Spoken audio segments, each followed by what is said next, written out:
Nous sommes là dans le cadre d'un atelier de formation des LEA pour renforcer un peu leur capacité en négociation, en estime de soi, parce que nous avons constaté, parce que l'Égypte a une tradition de faire un recensement des grossesses précoces en milieu scolaire chaque année.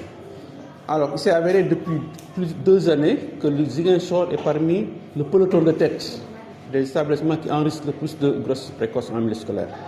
C'est ça qui nous a motivés à venir aujourd'hui réunir une trentaine d'élèves et de professeurs pour les former avec l'approche des personnes ressources pour que les élèves puissent, à partir de maintenant, essayer un peu d'avoir des comportements responsables, d'essayer de pouvoir négocier avec leurs camarades, mais surtout de connaître leur corps et de pouvoir, n'est-ce pas, avoir les moyens de se retenir et avoir les moyens de prévenir les grossesses précoces au niveau du milieu scolaire. Oui, sur l'ensemble du territoire, nous étions à 1225 grossesses précoces au niveau de l'ensemble du pays. Et Ziguinchor vient après Fatick. Fatick est la première région, Ziguinchor la deuxième région et Kaolack la troisième région.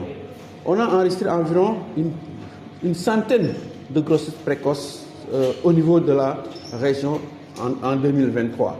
C'est ça qui a fait qu'aujourd'hui, qui a motivé le choix de Ziguinchor.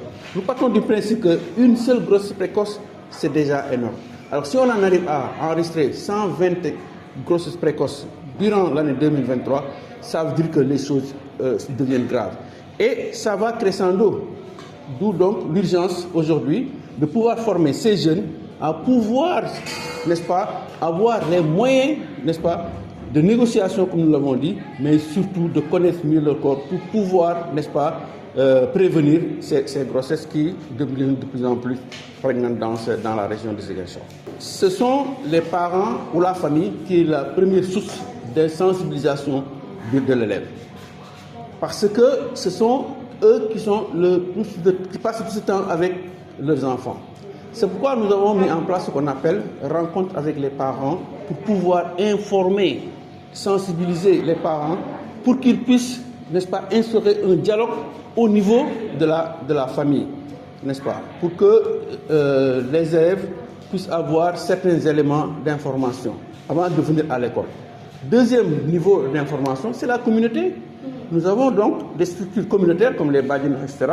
Des activités de causerie vont se faire au niveau des quartiers pour renforcer davantage le niveau d'information, en tout cas la qualité d'information et multiplier les sources d'information. Aujourd'hui, nous sommes avec des sages-femmes, nous sommes avec des relais, nous sommes avec le KOSP, n'est-ce pas, des psychologues conseillers qui vont aujourd'hui former les élèves en négociation, en estime de soi, etc., pour qu'on puisse vraiment avoir un paquet d'informations qui, à la longue, nous espérons pouvoir, n'est-ce pas, renforcer la responsabilité des élèves. Parce que nous partons du principe que nous, notre slogan, c'est des informations de qualité pour des prises de décision responsables. Génération FM. Generation FM, the best radio. Génération FM.